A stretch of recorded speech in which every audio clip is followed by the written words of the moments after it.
5 राज्यों में विधानसभा चुनाव की घोषणा के बाद से ही एनडीए के साथ ही विपक्षी इंडिया गठबंधन के बीच चुनावी सरगर्मियां तेज हो गई हैं। इसके साथ ही दिल्ली में शराब घोटाले को लेकर ईडी भी अधिक सक्रिय नजर आ रही है।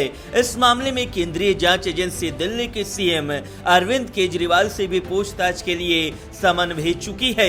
हालांकि सीएम केजरीवाल पूछताछ के लिए एजेंसी कार्यालय नहीं पहुंचे, इसके बदले वे मध्य प्रदेश में चुनाव प्रचार के लिए पहुंच गए। विधानसभा चुनाव के बीच शराब घोटाले में ईडी के समन के बाद से सीएम अरविंद केजरीवाल की गिरफ्तारी के कयास लगने भी शुरू हो गए हैं। इस तरह की चर्चा शुरू हो गई है कि सिसोदिया के बाद अब केजरीवाल का नंबर है। वहीं केजरीवाल जरूर ये मानकर चल रहे हैं कि अपनी गिरफ्तारी के बाद उन्हें लोगों की सहानुभूति मिलेगी। ऐसे में अब सवाल ये उठ रहा है कि केजरीवाल अगर गिरफ्तार होते हैं तो इंडिया गठबंधन पर इसका असर क्या पड़ेगा। वरिष्ठ राजनीतिक विश्लेषकों की माने तो जिस तरह से आम आदमी पार्टी ने दिल्ली में कांग्रेस को सत्ता से बाहर किया था, ऐसे में उनकी गिरफ्तारी से कांग्रेस के नेताओं में खुशी तो हो सकती है।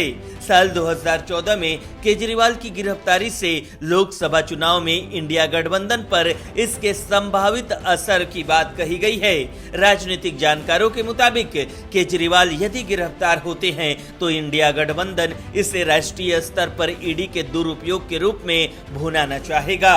विपक्षी गठबंधन ये देश को बताना चाहेगा कि शुवेंदु अधिकारी, हेमंत बिस्वा शर्मा और अजित पवार जैसे नेता बीजेपी में जाते ही पाक साफ हो जाते हैं। हालांकि केजरीवाल की गिरफ्तारी से दिल्ली और पंजाब की लड़ाई में इंडिया गठबंधन को नुकसान उठाना पड़ सकता है। इसके साथ ही अन्य सहयोगियों में भी एक तरह का असंतोष उभर सकता है। कई लोगों का मानना है कि अगले साल की शुरुआत में सीएम केजरीवाल की गिरफ्तारी हो सकती है। राजनीतिक जानकारों का मानना है कि बीजेपी लोकसभा चुनाव से पहले विपक्ष के भ्रष्टाचार को लेकर नैरेटिव बनाने की तैयारी करेगी। ऐसे में यदि केजरीवाल गिरफ्तार होते हैं तो इससे पीएम मोदी के उस नैरेटिव को बढ़ावा मिलेगा जिसमें वे पूरे विपक्ष को भ्रष्टाचार में डूबा बताते हैं। इसमें भूपेश बघेल, राजस्थान की सीएम अशोक गहलोत के बेटे वैभव गहलोत, पश्चिम बंगाल में सीएम ममता बनर्जी के भतीजे अभिषेक बनर्जी का नाम शामिल है। बीजेपी यह अच्छी तरह से जानती है कि बड़ी लड़ाई सिर्फ कोर्ट में नहीं लड़ी जाती, बल्कि ये परसेप्शन की लड़ाई भी है। ब्यूरो रिपोर्ट, न्यूज़ चौक।